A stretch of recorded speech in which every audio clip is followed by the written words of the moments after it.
Today we're going to be talking about everything settings, how to get you guys better at this game just by changing a few simple things in your settings, and some things like aim response curve type, which a lot of people just keep at standard because they don't truly understand what it means. I'm going to get into more detail on that and let you guys know what it is, but we're going to be talking sensitivity, button layout, to the perfect audio settings, general settings, everything you guys need to know to be much better at this game. We're going to talk about all of it, guys. This is it, man. This is my updated settings video for Season 6 in Modern Warfare and Warzone.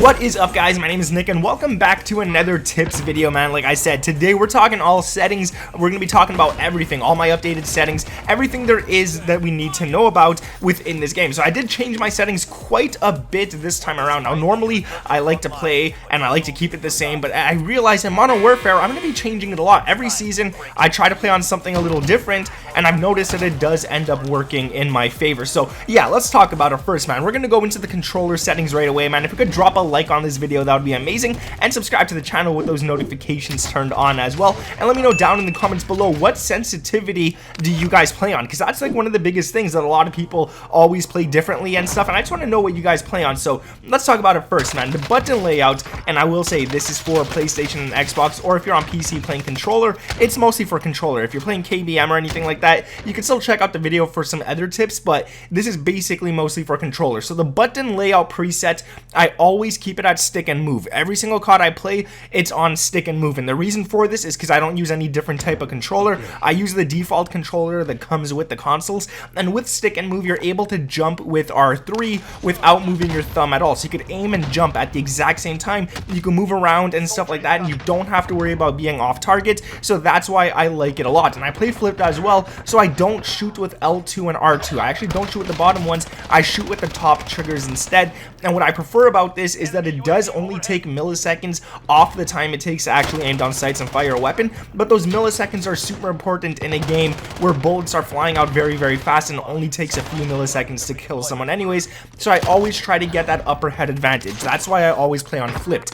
Going down to the stick layout preset, I leave it on default. The inverted invert vertical look, obviously disabled. I don't like playing inverted, that's just weird. I know some people do it, I don't know how you do it, I can't do it. The dead zone, this is something I changed, so I normally keep this a little lower. Sometimes I keep it at 10, sometimes I keep it at 5, sometimes all the way at 0, but I've realized I'm playing it on 8 and it's kind of nice. This allows me to actually have some error, so if my thumb twitches or something like that, it's not going to register in game. So if I move on the joystick just like a quarter of an inch or something, it won't register right away, so I like to keep that at 0.08.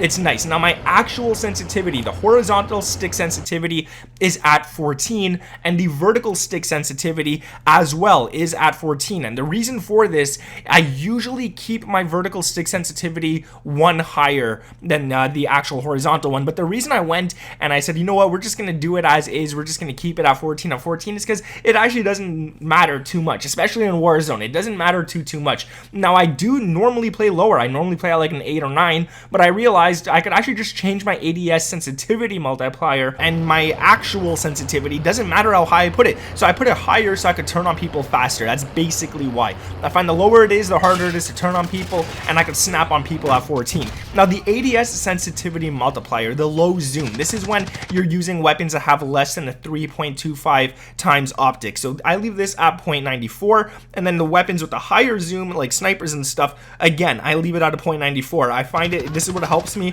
This is what helps a lot. The lower you put it, the slower you could turn and stuff like that and look at people while aiming down sights. The higher it is, the less accurate you could end up being. So let's say you're someone who puts it all the way up to like 2.0 or something like that. When you're aiming at people, dude, you're going, every little movement you make is going to be very, very fast. And if you go to further distances, it's kind of hard to stay on target. So that's why I keep it below 1. And I'd say to everyone, keep it between 0.85 and 0.95. That's the best for me, at least, and I keep it at 0.94. Now let's talk about aim response curve type. So I have it set to the standard one. Normally what I like to play on is linear. So linear is really cool, but I have it set to the standard just because I want to talk about these in order for you guys. So a lot of people don't really understand what these are. Now the standard one, when you have it set to here, it's a simple power curve map for aim stick to aim rate. So this is actually what it does is when you're aiming down sights and your aim assist kicks in and stuff like that, once you're actually using your right joystick to aim at people, let's say you move a little too fast, it's going to cut that out. You don't have to worry. The code in the game is going to cut that out, and everything is going to feel like it's the same type of movement. So if you're shooting at someone and your thumb twitches, you're going to stay on target no matter what. So this isn't too bad. This is actually really good, especially if you're just starting off the game. Now let's talk about linear. This one is more for people who are very, very good at the game already. So this aim stick maps directly to aim rate. So if you move left really fast,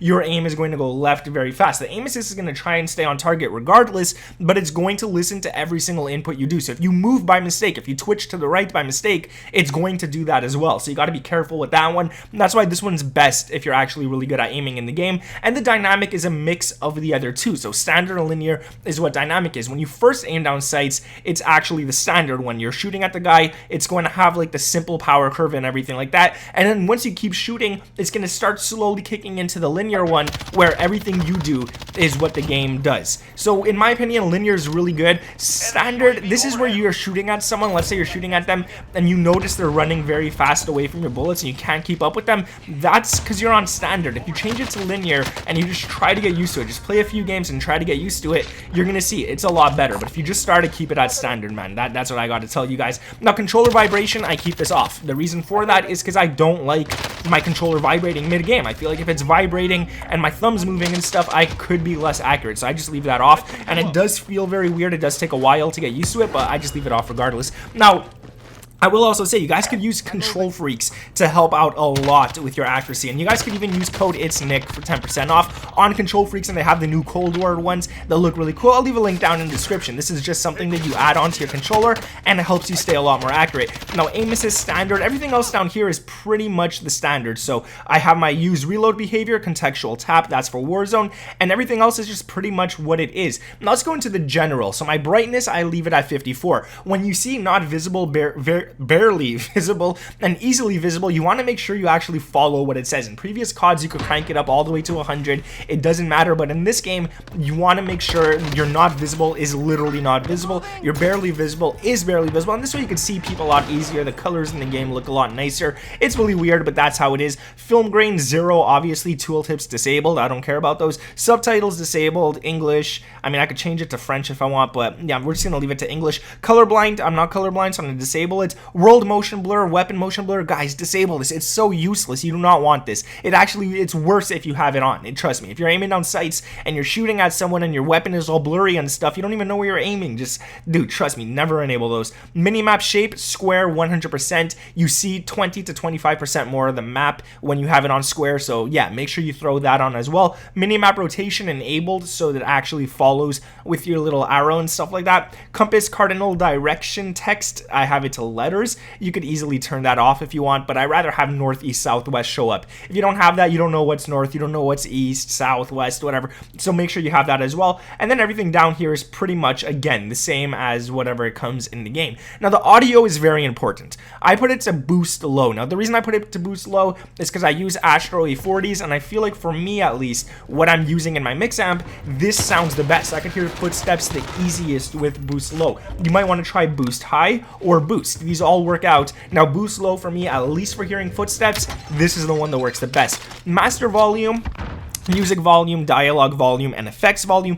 I have it all set at 70, but that's just when I'm recording videos. If people are talking, if I have it set to 100, you can't hear them. But I'm telling you guys, trust me, set it to 100. Don't have it set at 70. I only have it at 70 for recording purposes. Set it to 100 and you'll be fine. Juggernaut music, again, disabled because I don't want to actually get copyright strikes. If anything, I don't know if it gives it, so I just have it disabled. And the hit marker sound effects, I like the Modern Warfare ones. Normally, I would throw it on classic. None is just going to feel weird, but classic is pretty nice as well, but I like the new Modern Warfare ones. They're all right. Now, this is very important. Voice chat. So I have it enabled, obviously. Open mic recording threshold is at 16. If I put that higher, I have to talk a little louder in order for people to hear me. If people always hear you breathing, put this higher. They won't hear you breathing as much. Voice chat volume 400 and microphone volume 400. I want to hear people, and voice chat effect, no effect. Trust me, these are awful. I don't even know why they're in the game. But that is it, man. That is my settings. Let me know what you guys have as your sensitivity down in the comments below. Hopefully, you guys can find these settings useful. Subscribe to the channel if you guys are new around here with those notifications turned on, and drop a like on this video if it helps you guys out whatsoever.